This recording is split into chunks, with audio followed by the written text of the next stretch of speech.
Hello students, welcome to Aryawal Bharti online classes. मैं वीरभान आपका स्वागत करता हूं।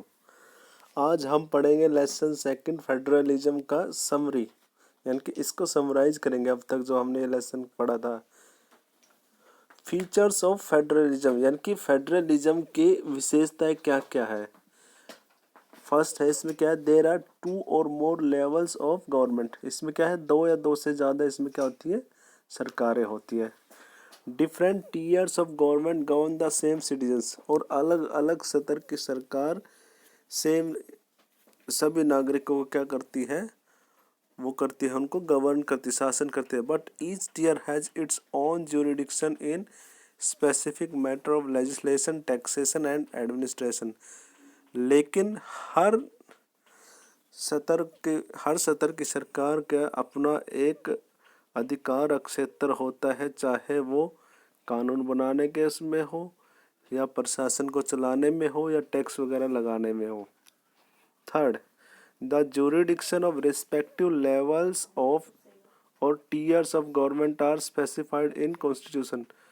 और हर एक सतर की सरकारों का अपना अपना जो वो अधिकार क्षेत्र होता है, उसको संविधान में स्पष्ट तौर पे क्या किया गया, स्पेसिफाई, यानी कि बताया गया है। Require the consent of both the level of government, और दोनों ही सतर की सरकारों के लिए क्या है, सहमति आवश्यक है। Court have the power to interpret the constitution and the powers of different level of government, और कोर्ट के पास शक्ति होती है संविधान की व्याख्या करने की, और विभिन्न सत्रों की सरकार के अधिकारों के शक्तियों को बताने का अधिकार किसके पास है, कोर्ट के पास है। An ideal federal system has both aspect, और एक आदर्शवादी जो संघीय व्यवस्था है, उसमें दोनों ही एस्पेक्ट होते हैं, म्यूचुअल ट्रस्ट और एग्रीमेंट टू लिव टुगेदर। क्या होता है म्यूचुअल, मीन्स क्या होता है, एक दूसरे के प्रति विश्वास और एक साथ रहने का जो एग्रीमेंट होता है उनका, यानी कि सहमति होती है। Next, the first route involve the independent states coming together, और जो फर्स्ट रूट है जो फेडरलिज्म का, उसमें क्या होता है, कमिंग टुगेदर, यानी कि मिल के साथ चलना, on their own from A bigger unit, यानी एक मिल के एक बड़ा यूनिट बनाना, जैसा कि जिसका एग्जाम्पल है हमारा USA. The second route is where a large country decide to divide its power between the constituent states and national government।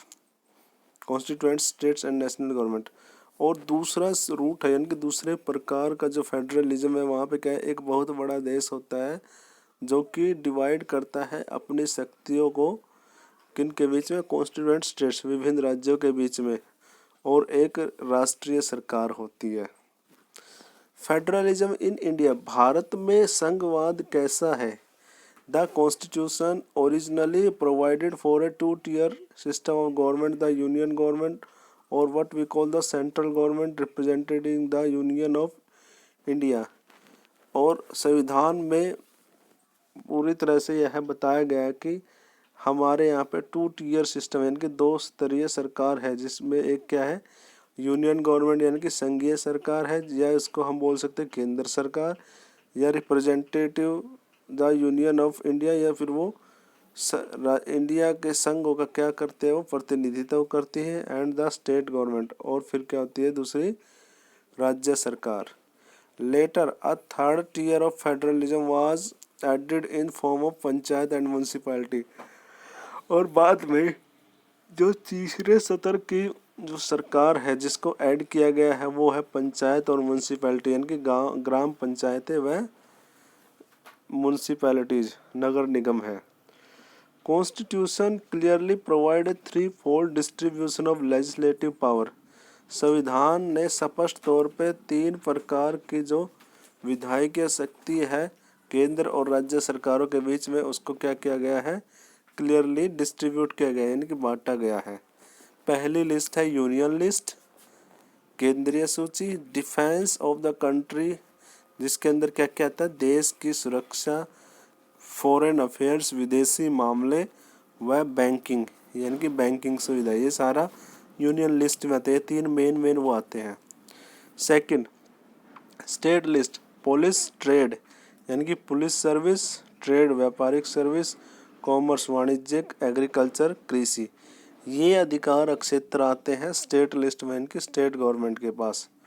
Concurrent list यानी कि समवर्ती सूची, इसके अंदर education, forest, trade union, marriage, इन सब विषयों पे कोई भी सरकार कानून बना सकती, चाहे केंद्र सरकार के हाथ में तो वो भी बना सकते हैं और राज्य सरकार भी। रेजिडुअरी सब्जेक्ट यानी कि जो बचे हुए जो सब्जेक्ट्स हैं उसमें कौन सा है, कंप्यूटर, जैसे कि जो बची हुई शक्तियाँ, जैसे कि कंप्यूटर सॉफ्टवेयर यानी कि कंप्यूटर सॉफ्टवेयर से संबंधित कोई भी मामला। Only Jammu and Kashmir has their own constitution, केवल लास्ट ईयर तक तो केवल जम्मू और कश्मीर का ही अपना एक संविधान था, लेकिन अब तो वो भी, उसको भी क्या कर दिया है, यूनियन टेरिटरी में उसको चेंज कर दिया है। Last, decentralisation in India, Bharat में विकेंद्रीकरण। When power is taken away from centre and state, जब शक्ति केंद्र और राज्य सरकारों से ली जाती है और and given to local government, और उनको फिर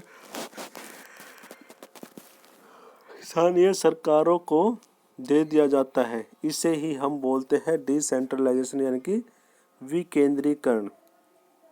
the basic idea behind the decentralisation is that there are a large number of problems, और इस शक्ति के विकेंद्रीकरण के पीछे जो बेसिक आइडिया था, मूल विचार यही था कि इंडिया में there are large number of problem, यहाँ पे बहुत सारी प्रॉब्लम्स है, समस्याएं हैं और इश्यूज हैं, मुद्दे भी हैं, which are best settle in the local level, जिनको लोकल लेवल पे ही अच्छे से क्या किया जा सकता है, स्थानीय स्तर पे ही उनको अच्छे से सुलझाया जा सकता है। Local government get constitutional importance in democracy, और स्थानीय सरकारों को क्या मिल गई है, local government get constitutional importance in democracy, उनको संवैधानिक महत्ता मिली हुई है लोकतंत्र में। And representation of women may also increase with the role played by women in democracy became more stronger, और women representation यानी कि औरतों का प्रतिनिधित्व also वो भी बढ़ सकता है, जिससे क्या होगा, this role played by women in democracy became more stronger, और औरतों के इसी भूमिका से क्या हो सकता है, लोकतंत्र को और ज़्यादा सुदृढ़ बनाया जा सकता है। ये हो गया आज हमारा फेडरलिज्म का समरी, यानी कि इसको हम समराइज कर सकते हैं, और इस वीडियो को आप बड़े ध्यान से पढ़ के ना आप अपनी एक नोट्स भी बना सकते हो, हिंदी मीडियम वाले भी और इंग्लिश मीडियम वाले भी। इस नोट्स से क्या रहेगा कि आपका एक फ्लो चार्ट बन जाएगा, और जब भी कभी भी आपको लर्न करना हो ना, रिवाइज करना हो, रिवीजन के लिए बड़ा अच्छा रहेगा। अब इसके ये क्वेश्चंस है 7, ये क्वेश्चंस भी करने आपने। फर्स्ट है, what do you mean by federalism, federalism से आपका मतलब क्या है। What do mean by jurisdiction, jurisdiction यानी कि अधिकार क्षेत्र से आपका क्या मतलब है। How many list we have related to legislative power, legislative यानी कि विधायकी शक्तियों के बारे से संबंधित हमारे यहाँ पे कितने सूचियाँ हैं। What do you mean by decentralisation, decentralisation का मतलब क्या, ये सारे क्वेश्चनों के आंसर इसी के अंदर है। What is the main difference between the federal form of government and A unitary form, one explain with an example. Federal form का मतलब क्या होता है, संघीय सरकार का या एकात्मक सरकार का, क्या मतलब, क्या अंतर होता है इसमें, संघीय सरकार और एकात्मक सरकार में अंतर स्पष्ट कीजिए with example. How many power share between central and state government in federalism, संघीय सरकार में केंद्र और राज्य सरकारों के बीच में शक्तियों का कैसे बंटवारा किया जाता है। Right A main feature of federal government, और फेडरल गवर्नमेंट का एक मुख्य विशेषता है वो लिखिए। ओके स्टूडेंट्स, कल हम करेंगे नेक्स्ट लेसन स्टार्ट, और कल सभी अपनी फेयर नोटबुक को कंप्लीट करके ग्रुप में उनकी फ़ोटो PDF में डालेंगे।